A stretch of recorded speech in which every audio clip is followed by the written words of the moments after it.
Raheem Sterling saga is officially over. He's gone. He's literally gone. Raheem Sterling has terminated his contract at Chelsea with mutual consent agreement, if you will. Tyrique George is also being targeted by multiple clubs across Europe and the UK. Paez is also making a switch from La France at Strasbourg over to River Plate in Argentina. And Chelsea are determined to go back in for one last shot at getting Jeremy Jacquet before the transfer window deadline closes. Welcome, Blue Believers, to another episode of the Stamford Sync, where we are syncing up with everything Chelsea FC. And I'm still a little bit bubbly, I'm still a little bit bouncy from the 3-2 win over Napoli in the Champions League last night, man. What an absolute game. The narrative is just so good at the moment, isn't it?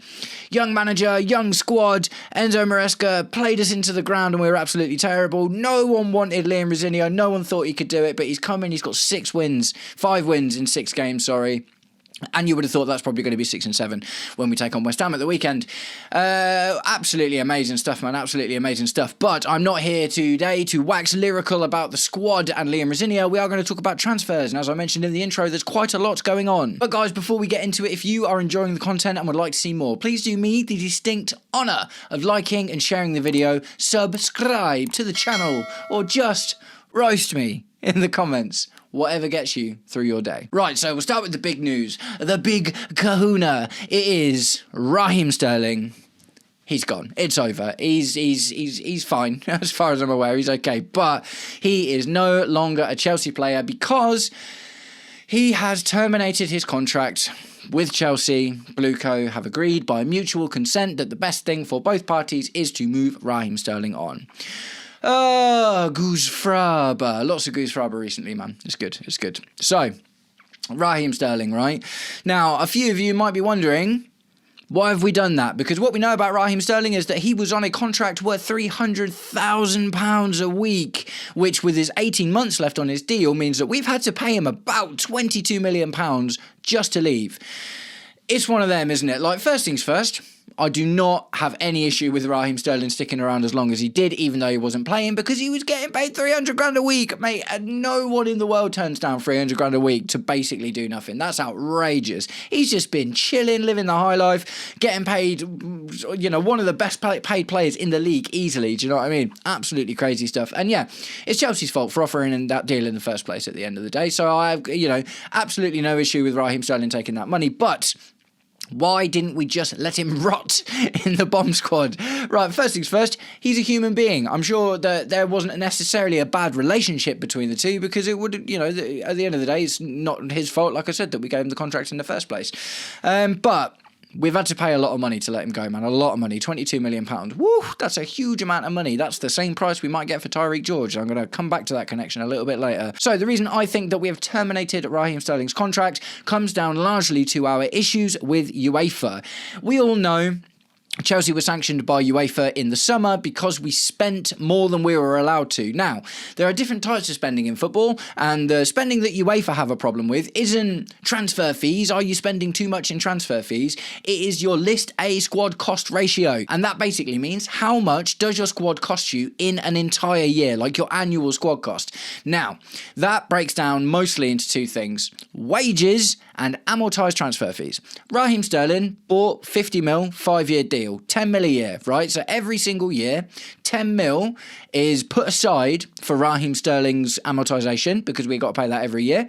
And about 12.5 mil is put aside for his wages. And that's what comes off. So in cancelling his contract, it's cost us £22 million in liquid cash monies, but has freed up about £22 million in the annual squad cost ratio, which means we now have £22 million to play with in terms of amortisation and wages when it comes to signing future players. So if we wouldn't have done this, if we'd still had Raheem Sterling this summer, then chances are, the squad cost ratio for UEFA is 70%, right? So you're not allowed to spend more than 70% of your entire income on your squad, essentially. We went over that, which is why we've been sanctioned by UEFA. And if we'd have gone into the summer without having cleaned this up, then one of two things would have happened, or both things would have happened. We'd have got more fines And we would not have been able to register any new players that we bought for UEFA competitions, right? So anyone that's in the squad at the moment can be registered, but if we went and bought someone new,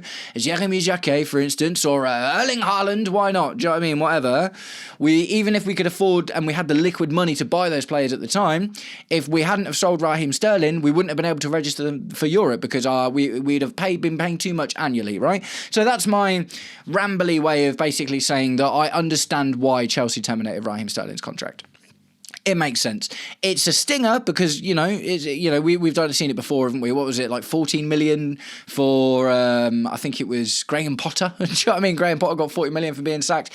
Conte took us to the cleaners. Do you know what I mean? It's like we've been here and done that before, but this is probably the largest amount that we've ever had to pay to let a player go. It is an unusual situation at the end of the day, but it is what it is and was what it was. Raheem Sterling, no longer a Chelsea player, and he's off to go and do whatever he wants. And that involves apparently no fewer than 7 Champions League clubs being interested in him. Ultimately, the story going is that he wants to stay in London, though. So don't be surprised to see him head over to like a Crystal Palace or a Brentford even, maybe, to be honest, because they're not doing terribly, are they? If he can get 100k a week, that's still 100k more than he was earning with us because he's still got that money from us. Do you know what I mean? So either way, he's quids in. He could go there on £1,000 a week and actually still be in profit. He won't do that, but do you know what I mean? He's kind of got his choice. He can do whatever he wants now.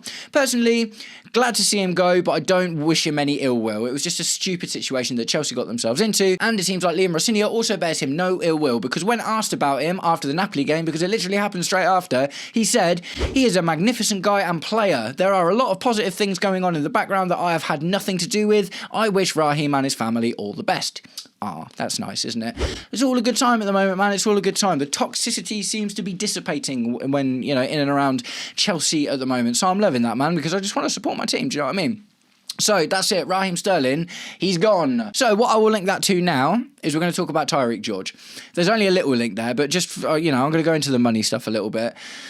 Tyrique George is being apparently courted by several clubs across Europe and the UK. Notably in Italy, Roma and Napoli are both very interested in securing the services of the very young, I think he's still 19, 20-year-old left winger. He's played pretty well for Chelsea when he's been asked to, man. He's stepped in positions that he's actually not very good at, but he's just come and done it. And at the end of the day, there's 100% a lot of potential there. He's not good enough to get into our first team right now. We went out and bought Jamie Gittins and Garnacho, which already is looking like a bit of an issue. Pedro Neto's playing a lot over there.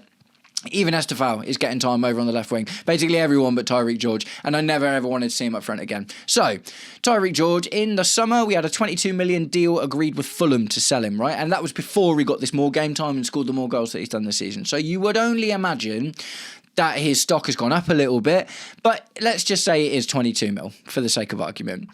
Now, Tyrique George, if we sell Tyrique George for 22 mil, that essentially pays for us to cancel Sterling's contract. So you can imagine that's something Chelsea are probably going to be quite keen to do, because after the sale of Tyrique George and the contract cancellation of Raheem Sterling, we won't be minus at all. We'll kind of be back up to the zero or whatever the closer to, we're in a loads of debt or whatever, but do you know what I mean? That will be cancelled out, but we will still get to keep the gains in the squad cost ratio from cancelling Raheem Sterling's contract. So it'll make that sting a little bit better, although what it won't do is give us 22 million extra liquid cash to go out and buy players. Now, I don't know what the cash situation is in terms of going out to buy players at the moment, but that's basically how it works. Now, Tyrique George is basically going to take 0 off of that squad cost ratio because he basically costs us nothing to have. He's an academy player, so there's no amortisation, and his wages are really small. So yes, the annual wage of Tyrique George will come off of that squad cost, but it's not really going to make a difference.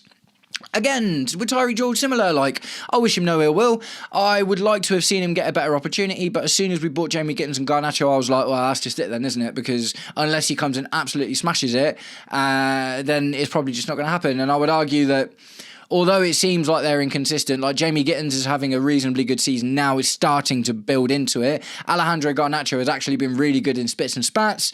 Tyrique George just hasn't been trusted enough to play the position that he's actually good at playing. I saw him play right wing once against Ajax, and I was like, wow, look at this guy as a winger, but he just kept getting played as a striker.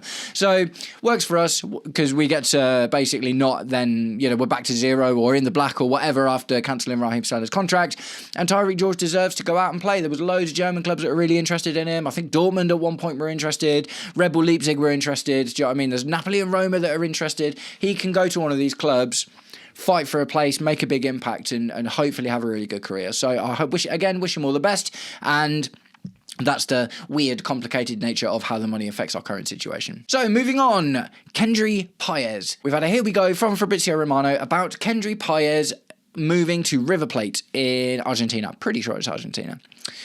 So he was getting zero time, not zero time, sorry, that was hyperbolic. He's getting very little time in the Strasbourg team under Liam Rosinier or since Gary Neal's taken over. He's basically just getting no game time.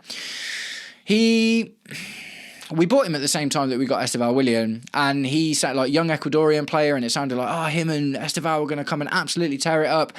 It's unlikely that both of them were going to, let's be completely honest. And if you look at like how good Esteval is, it kind of makes sense that it was a 50-50 gamble. We didn't pay nearly as much for Kendry Paez as we did for Esteval either. I think it was only like 20 odd mil or something like that. It wasn't like a big 50-60 million pound deal. Does Kendry Paez end up in the bomb squad? I doubt it. I think the bomb squad is probably not really going to happen anymore because we're not going to make too many more, I hope, decisions on buying players like Axel Disasi and like Raheem Sterling anymore. Kendry Paez, so the issue with Kendry Paez, it's been a bit of an issue since the start. He was promised that he was going to play in the Club World Cup. He was promised he was going to be part of the squad, at least. Very much the way Dario Asugo was, and he got like cursory minutes. Mamadou Sarr was, he got cursory minutes. Kendry Paez was probably expecting an opportunity to play in the Club World Cup. Maresca didn't take him. Didn't choose him, and he was not happy about that. There were several news reports in and around the time saying Kendry Paez was really unhappy with Chelsea or Maresca for not choosing him. So then he's gone out to Strasbourg to get some game time. And he's, apart from like one or two decent performances, man, he's just not really given himself the best opportunity. Do you know what I mean? He's not played his way into the team at all. And it's not because Liam Rosinier doesn't trust youth. Do you know what I mean? Strasbourg literally got the youngest squad in the top 5 leagues. So I don't know whether it was an attitude thing. I don't know if it was a stylistic thing. But Kendry Paez is obviously looking at Chelsea now, isn't he? Being like, oh dear, Liam Rosinier's gone there, so I'm probably never going to get into that team either. So I'm not going to lie to you, unless something magical happens at River Plate and that, he comes and has an amazing preseason with us for next season, I think we'll probably sell Kendry Paez, man. I wouldn't be surprised to see him go. So yeah, it's a shame. I've got a feeling Kendry Paez is going to be another what could have been kind of moment for one of those players, but at the same time, when I look at Esteval and how good he is, I'm like, it would have been ridiculous for both of them to be that good. Do you know what I mean? So I'm just happy we've got Esteval Willian, and we do still have a very young squad in general. Do you know what I mean? Maybe he could have been useful. Maybe we should have kept Kendry Paez instead of loaning Buonanotte from Brighton. Do you know what I mean? I'm not really sure. Maybe he could have done with coming back to the squad to try and fill that role now. I don't know. But at the end of the day, it's probably a thing with Rosinier, isn't it? Rosinier's had him for half a season and is like, no, I'm all right. So, we'll trust the manager in that respect and we'll see what happens. But again, I hope he goes out there and does well. He'll probably have a bit of a better time because the Argentinian league is not quite as intense as the Premier League or obviously the French league. But ultimately, it will be what it will be, and I wish him all the best. And at the very least, hope that he doesn't end up in the bomb squad. And I really, really hope we've seen the last of that. So I'm going to wrap the video up with one more story about Jérémy Jacquet. So there was a tweet, quite interesting tweet from PYS that was reposted from Matt Law. Now, some people, I thought Matt Law was always pretty good, to be honest, but some people recently have said to me, I don't trust Matt Law, and I'm like, I don't really know, man. I don't know. I'm going to read it anyway, because I just hope it's true because we need a centre back to come in, right? So PYS reposted this tweet. Chelsea will hold more talks this weekend in the hope of convincing Rennes. I've been saying it wrong. I've been saying Rennes. It's Rennes to sell Jacquet this window. Chelsea haven't given up on trying to add him to their squad for this season. Big letters. It's understood that Jacquet has expressed a preference to move to Chelsea this window.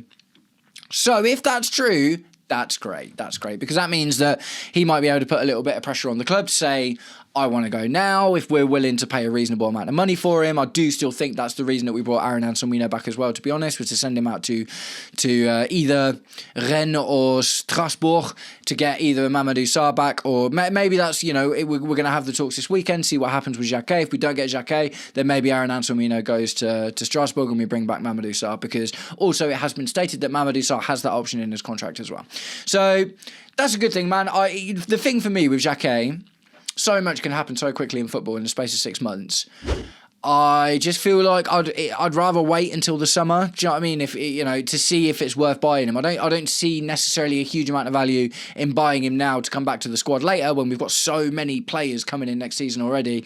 I think we really need to take stock of what we've got before we start adding more players now that aren't going to come to us until the summer. Maybe he doesn't have as good a second half of the season, or maybe he does, do you know what I mean? And maybe he costs more money, but I don't know. I'm not sure 100%. But at the end of the day, if we can get him now, I'm up for it. But if it's going to take until the end of the window, then until the next season, then I don't necessarily think that's a good idea. But looks like this weekend is crunch time for the Jeremy Jacquet talks.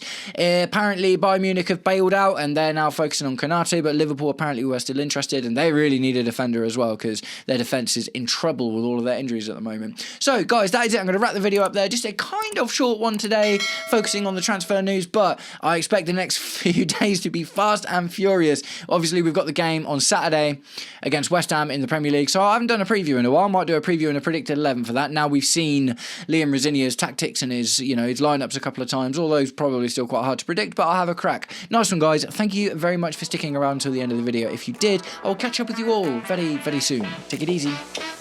Peace.